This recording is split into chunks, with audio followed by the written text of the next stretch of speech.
Hello बच्चों, let's read this question. The question says in mammals ventilation movements of lungs are governed bye.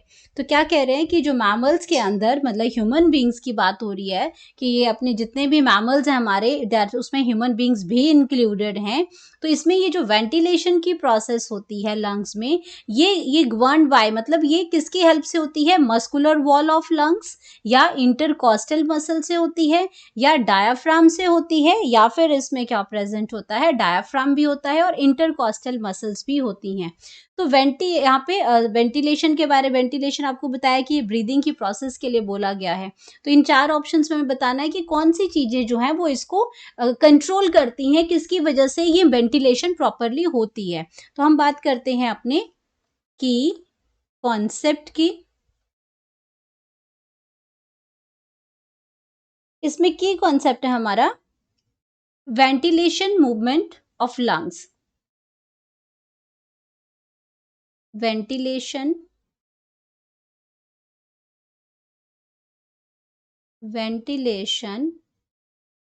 Movement of lungs. तो lungs में किस तरह की movements होती हैं और कौन उसमें इन्वॉल्व होता है वो हमने इसमें देखना है. तो सबसे पहले हम बात करते हैं इसमें अपने स्ट्रक्चर की. लंग्स की है. लंग्स हमारा क्या है? रेस्पिरेटरी ट्रैक है. और यहाँ पे हम वेंटिलेशन वर्ड की जो बात कर रहे हैं, ये वेंटिलेशन क्या है हमारा? ये वेंटिलेशन हम ब्रीदिंग को कह रहे हैं कि ब्रीदिंग की प्रोसेस में कौन से इसमें मसल्स हैं, कौन सा स्ट्रक्चर जो है वो इन्वॉल्व होता है. तो अगर हम बात करते हैं अपनी मैकेनिज्म ऑफ ब्रीदिंग में कैसे ऑक्सीजन जो है वो इनहेल हो रही है, यहाँ पे अगर हम बात करते हैं अपने इनहेलेशन की या फिर हम बात करते हैं, क्योंकि ब्रीदिंग का मतलब है इनहेलेशन और साथ में एक्सहेलेशन, दोनों ही चीजें इसके अंदर इन्वॉल्व होती हैं, इनहेलेशन एंड एक्सहेलेशन. सो जब ये दोनों चीजें इन्वॉल्व होती हैं तो इसके अंदर कौन सी चीजें इन्वॉल्व, जैसे सबसे पहले तो सबसे पहले हम ऑक्सीजन जब लेते हैं तो इसमें विंड पाइप आती है, ट्रैकिया आता है. ट्रैकिया को ही विंड पाइप कहते हैं. उसमें से ऑक्सीजन अंदर आती है और उसी के थ्रू कार्बन डाइऑक्साइड भी बाहर जाती है. लेकिन जब आपको ये भी पता है कि जब ऑक्सीजन का आना और कार्बन डाइऑक्साइड का जाना ये किसकी वजह से होता है? प्रेशर ग्रेडियंट की वजह से होता है. प्रेशर ग्रेडियंट डिफरेंस की वजह से, प्रेशर ग्रेडियंट डिफरेंस इन पहले इसमें क्रिएट होता है और उसकी वजह से ऑक्सीजन का अंदर आना और कार्बन डाइऑक्साइड का बाहर जाना उसी प्रेशर ग्रेडियंट की वजह से आता है. अब लंग्स के अंदर ये प्रेशर ग्रेडियंट जो डिफरेंस है ये क्रिएट कौन करता है? उसको क्रिएट करने के लिए हमारे पास क्या है?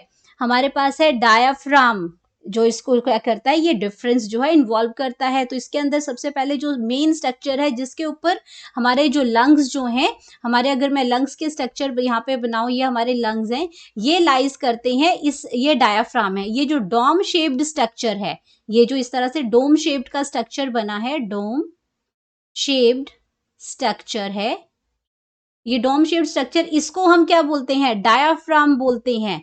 ये लंग्स के ऊपर, लंग्स इसके ऊपर लाइज करते हैं, तो ये इसका नाम है डायाफ्राम. ठीक है, ये एक स्ट्रक्चर है जो लंग्स में प्रेजेंट है और ये बहुत इंपॉर्टेंट रोल करता है. इसके ही कॉन्ट्रैक्शन, और जब ये कॉन्ट्रैक्ट करता है डायाफ्राम, जब डायाफ्राम की बात हम पहले कर लेते हैं, तो जब डायाफ्राम आपका कॉन्ट्रैक्ट करेगा, डायाफ्राम कॉन्ट्रैक्ट करता है इसमें, एंड डायाफ्राम कॉन्ट्रैक्ट करेगा तो इसके साथ जो इसकी मसल्स हैं, इसके अंदर मसल्स भी प्रेजेंट होती हैं. इसमें इनहेलेशन में इसमें एक्सटर्नल इंटरकॉस्टल मसल्स होती हैं, इसमें इंटरकॉस्टल मसल्स होती हैं जो एक्सटर्नल और इंटरनल है. तो इनका नाम है, अगर मैं इनहेलेशन की बात करती हूँ तो एक्सटर्नल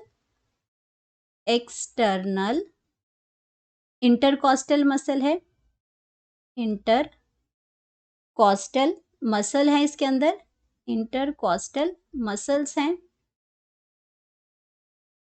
और अगर मैं इसमें एक्सहेलेशन की बात करती हूँ तो इसमें आपका इसका इंटरनल इंटरकॉस्टल मसल्स प्रेजेंट होती हैं. एक्सहेलेशन में डायाफ्राम भी इन्वॉल्व होता है. डायाफ्राम क्योंकि ये तो लंग्स के साथ ही है, तो ये लंग्स के साथ ही इन्वॉल्व होगा.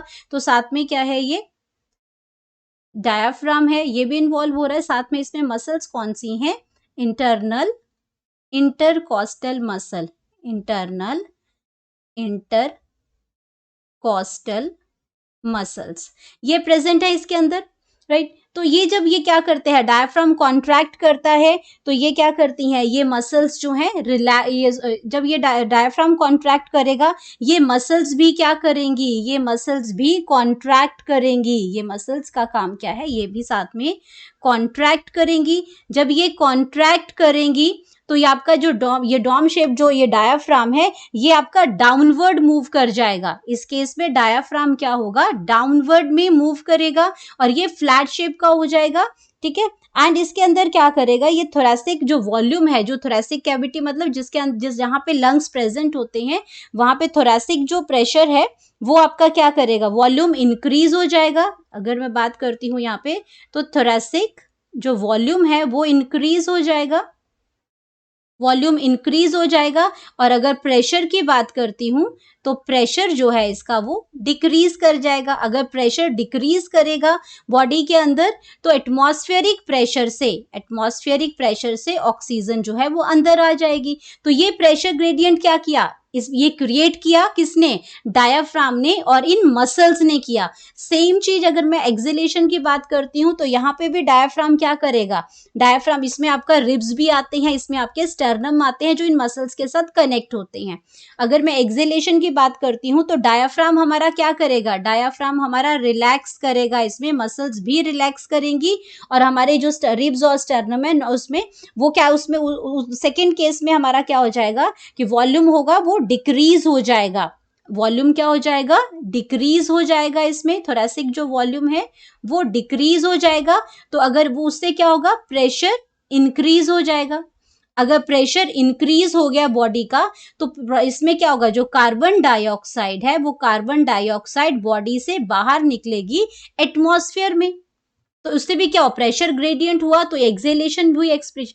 तो मेन इसमें इन्वॉल्व कौन हुआ, इन्वॉल्व हुआ हमारा डायाफ्राम, इन्वॉल्व हुआ हमारा ये मसल्स हैं, जो एक्सटर्नल इंटरकॉस्टल मसल है या इंटरनल इंटरकॉस्टल मसल्स हैं। तो ये इन्वॉल्व होती हैं हमारे वेंटिलेशन के लिए, ऑक्सीजन के अंदर आने और कार्बन डाइऑक्साइड के बाहर जाने से। तो ऑप्शंस को देखते हैं इसमें, कि इसमें सिर्फ muscular wall of lungs involve नहीं होती हैं, उसमें वो सब हेल्प करती हैं उसमें। तो ये ऑप्शन बिल्कुल करेक्ट नहीं है। इसमें सिर्फ इंटरकॉस्टल मसल इन्वॉल्व होती हैं, लेकिन सिर्फ इंटरकॉस्टल मसल इन्वॉल्व नहीं होती हैं, इसलिए ये ऑप्शन भी नहीं रहेगा। अकेला डायाफ्राम भी इन्वॉल्व नहीं होता है, ये इन्वॉल्व तो होती हैं चीजें, लेकिन अकेली अकेली नहीं होती हैं। अब हमारे पास ये फोर्थ ऑप्शन आता है कि डायाफ्राम भी इन्वॉल्व होगा इसमें हमारी इंटरकॉस्टल मसल्स भी इन्वॉल्व होंगी। तो हमारे पास आ गया करेक्ट ऑप्शन,